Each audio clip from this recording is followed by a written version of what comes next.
يصلي 5 صلوات في اليوم والليلة ما تفوته ولا صلاة، لكن مصيره جهنم. أعوذ بالله.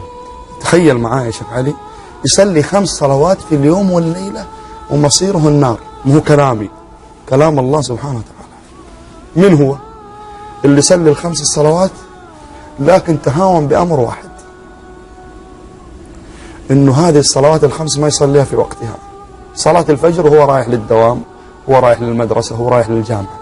طيب إيش الدليل؟ أعطيني دليل. قال الله عز وجل: فخلف من بعدهم خلف أضاعوا الصلاة واتبعوا الشهوات فسوف يلقون غيا. غيا وادي في جهنم.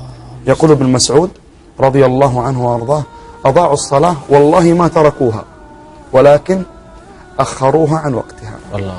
قال الله عز وجل في سورة الماعون آية يحفظها الصغير قبل الكبير: فويل لمين؟ للمصلين الذين هم عن صلاتهم ساهون. ساهون هنا نقصد في السهو؟ السهو تضييعها، تأخيرها عن وقتها، عدم الخشوع، عدم الاتيان بها.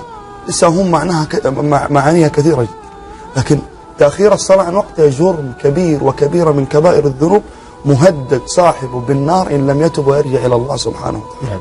بل الشيخ بن باز رحمه الله له فتوى في هذا المجال. سئل الشيخ رحمه الله عن الرجل يضع منبه الساعة على وقت الدوام ولا يضع على وقت صلاة الفجر، فقال الشيخ: إن تعمد إخراج الصلاة عن وقتها فقد كفر.